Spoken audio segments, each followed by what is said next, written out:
Damariscotta, tricky name, beautiful town. It has been called the Napa Valley of Oysters. Look at this. Look at the size of this in my hand. Really, really beautiful with oysters and shellfish. I get upset when the flowers don't get to fulfill their cocktail destiny. Here we go, darling. Thank you. Combines our cheese slate and our charcuterie board. Subverting a health drink into something that is less healthy but more fun. And take Scout to see the Lighthouse. On our last episode, we caught and ate lobsters in Portland and took a trip down memory lane at Old Orchard Beach. And on the third stop of our coastal Maine road trip, we're taking you to a hidden gem in the mid-coast of Maine to eat and drink our way through the hip river town of Damariscotta. We're Howard and Caitlin Newstate, dog people, food people, adventure people. We've been living on the road for the past 4 years, traveling through North America and beyond. Each week we bring you along with us to show you how to live like a local in every new state we visit. I think you're gonna like our spot. Yeah.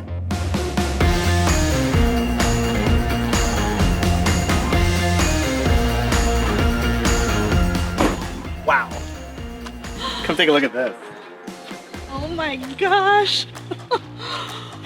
Wow. This is like a lakefront cabin. This is perfect. Oh my gosh. Look at I know, this. look at how close our fire pit is to the water. Look how close the RV is to the water. This is amazing. Oh my God, how picturesque. I just keep looking out the window, just saying, wow.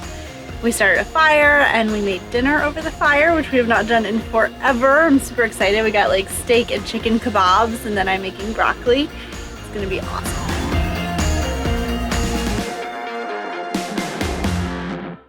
Damariscotta, tricky name, beautiful town. We've been practicing a lot because it is not necessarily pronounced the way it looks.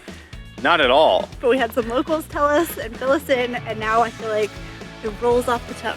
I really hope that we haven't been told wrong though.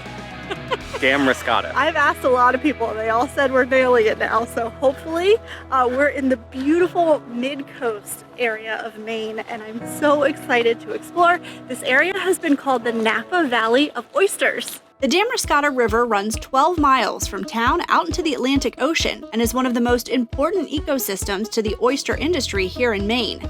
The word Damariscotta means a place of many fish, and it rings true as 80% of all oysters from the state are harvested from this river. A great way to learn all about the process of oyster farming while eating delicious oysters is to get out on the water with Damariscotta River Cruises. They offer many different types of tours, and we opted to take their oyster and wine pairing tour because we love both of those things very much. On board is also a sommelier who's going to be talking through the pairings and the reasons for selecting the specific wines, and actually a little bit of bubbly to go along with the oysters. Yeah, and look how cute this is. They have these place settings set up throughout the boat. So you have your oyster plate and your wine glasses, and the ambiance is just so fun. Beauty about cava is that it's actually made the same way that champagne is made. And what that means, it just goes through a secondary fermentation in the bottle, so it's very labor intensive. Muscadet is dry and French, and it's mineral driven, so it's just really, really beautiful with oysters and shellfish. On the 2-hour cruise, Captain Chip narrated and explained the entire process of oyster farming. When the baby oysters come from the hatchery, 1.5 million of them fit in a gallon jug. It looks like sand and costs more than 15 grand. The oysters grow in these floating bags because the water's warmer and there's more food at the surface. Once they're big enough, the farmer takes them out of the grow bag and sprinkles them right on the river bottom. They hang out down there doing their oyster thing for another 1.5 years or so, until they're harvested by a diver or a boat towing an oyster drag.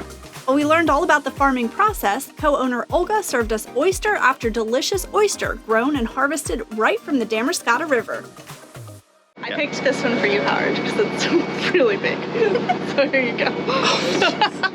Look at this. Look at the size of this in my hand. God. Delicious. Does that look good? Nope. Let's try again. It's so big I couldn't even like slurp it down. All right, here we go.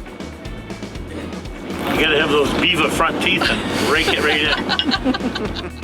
Today, there are more than a dozen oyster farms operating in these waters, but evidence of oysters here can be found dating back thousands of years, when the indigenous Wabanaki people inhabited these shores, leaving behind huge mounds of oyster shells known as middens. About 5 minutes away from town is the Whaleback shell midden. Even if you have no interest in shell middens, or what is left of them, this is a beautiful place to come. It's very dog friendly, as long as they're on a leash. I wish we had the pups with us. It's blooming right now. It's absolutely gorgeous. Oh, look, you can see the shells. Oh yeah. Yeah, see? Right over there. I'm wondering if, like with Florida, they weren't building the mounds for like habitation purposes, but more they were like ceremonial. That one sign said they just started harvesting the oysters and then piling their shells up, and that's how they were made. So. I think there's more to it than that, though. We know that oysters aren't everyone's cup of tea, and there are many other great dining options in town, like Cupacity, a coffee bar, bakery, farm-to-table restaurant, and craft cocktail bar, all rolled into one amazing experience. I'm making a strawberry Nielsen right now, which we named after the Harry Nilsson Lime in the Coconut song. And did you want an adaptogenic martini, honey? I think so, yeah. Okay, we can do that. You know, it's funny, I started bartending when I was in college in Boston on Lansdowne Street, you know, which was like pouring shots, right? And then as I studied herbalism over the years, I just started kind of adding it in, and it's just such a deep well. It's so fun. Susan, the owner, was like, wait a minute, you're making like all this shrub, all these syrups, all these infusions for your husband and you at home? And I'm like, yeah. She's like, no, we're gonna bring you in. And I was like, oh, I'd need all these things. I'd need special glasses and special, poof, here it is. This is my funsies 4 times a week. Cherry bitters. Here we go, darling. Thank you. I get upset when the flowers don't get to fulfill their cocktail destiny and no one eats them. We originally wanted to call the business Damn, or it's got a good coffee. Isn't damn good coffee. It turns out that there's a damn good coffee in Rotterdam, Amsterdam, and wherever people swear. I kept trying all these cutesy pie names, and I guess I came up with it. Yeah? Cupacity. And it works. It did. It became pretty clear to us that in a town this small, coffee alone, got to do more stuff. We've got a really great chef now. We've got a really great baker. And then we started 1 night of cocktails, 2 nights of cocktails, and now we're up to 3. Combines our cheese slate and our charcuterie board. And today we've got our homemade crostini with homemade rhubarb crisps that are very cool. We have homemade pickled veg, cucumbers, carrots, and fennel, Iberico, Genoa salami, and prosciutto. This is honey from the comb, and these are salted preserved lemons, which are very cool and go great with cheese. Just about everything you could possibly make by hand, we do. Obviously, some of the condiments, you know, we're not gonna make fish sauce in the house, but our bagels are made here in-house, our sourdough, our brioche, from the people that come in the door to the people who work behind the counter, everybody is involved in helping this place grow and be the best version of itself that it possibly can be. Cupacity sources a lot of their produce and cheese from local farmers, so we stopped by the farmers market in town where we happened to meet award-winning cheese farmer Allison Lakin. Scott, did you like that? The rockweed, which is a cheese I spent 6 months doing research and development for to try and come up with, I entered in the World Cheese Championship this year, and absolutely blew me away that it won a gold medal that I now bring with me to the farmer's market. My farm in Waldoboro, where I make the cheese, and it stretches down to Long Cove. And when I got there, I wanted to create a cheese that was going to be a taste of the farm. Long Cove goes into the Madomic River and it's, of course, covered in seaweed. And I thought, okay, it's time to figure out a seaweed cheese.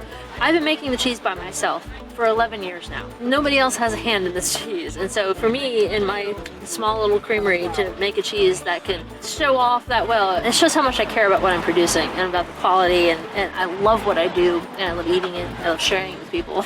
Go, come on, no more cheese. Cheese is really good. I mean, a world championship cheese here in Maine. That's awesome.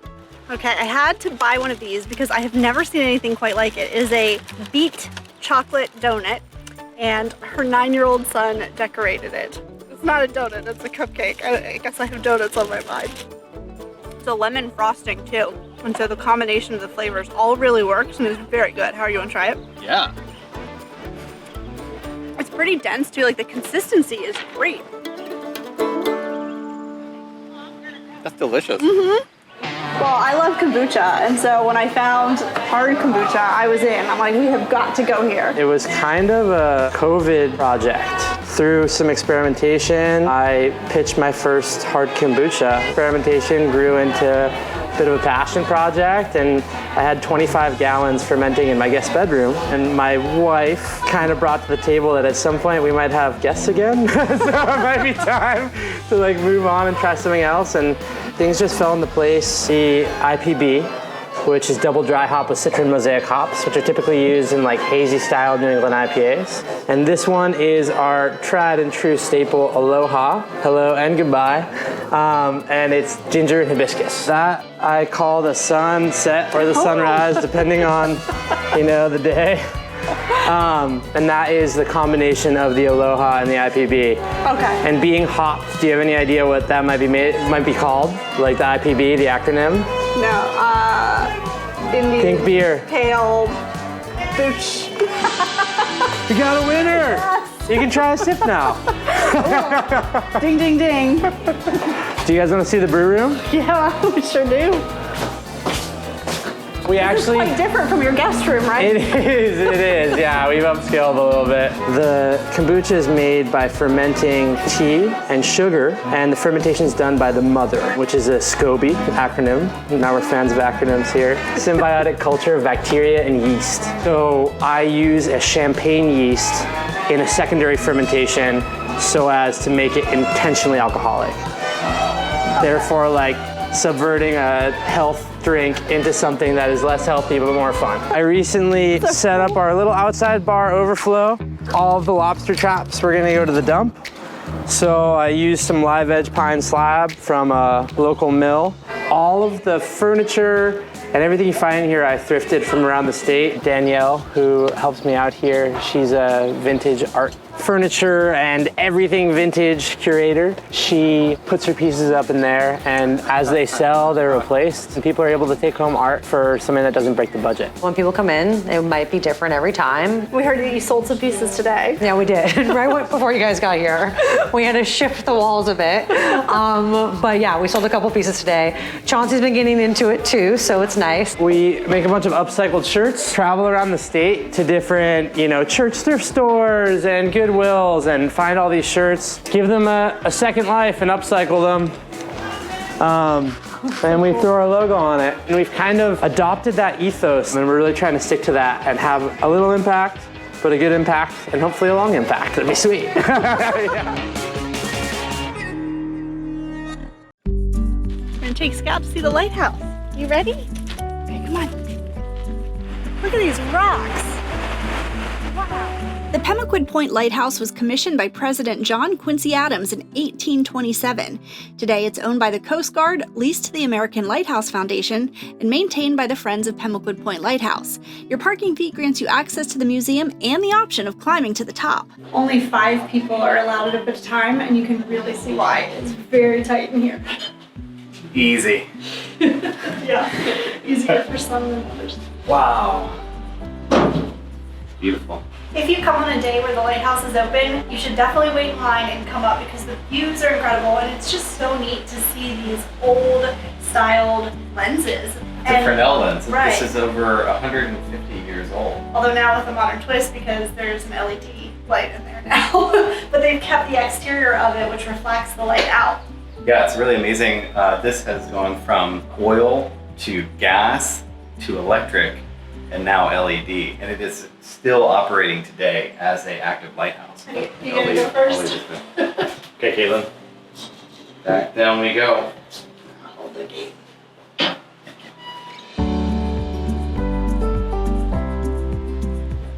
Hand rip. Yeah. It's a lot harder going down. Made it. Easy. Okay, Caitlin, come on. Okay. Now comes the fun part, going down the stairs. You got this.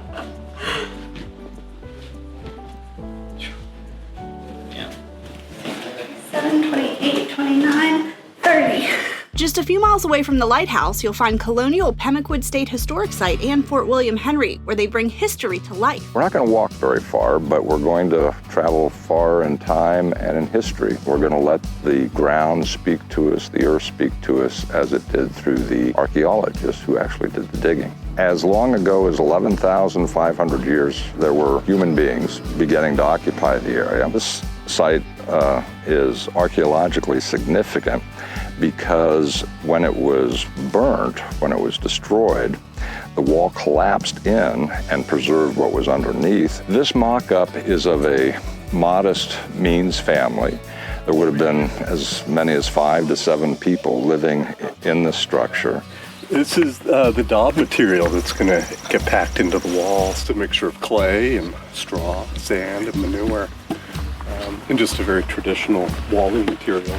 That was really interesting, getting to see a replica creation of what a standard home for that time period was like, and to see them like building the walls how they would have done it back then and working on the wood. It was really cool and like helps you to actually visualize it. Yeah, because you can see a hole in the ground, and John did a great job of helping us understand what was there, but then taking us over and seeing and getting to interact and engage.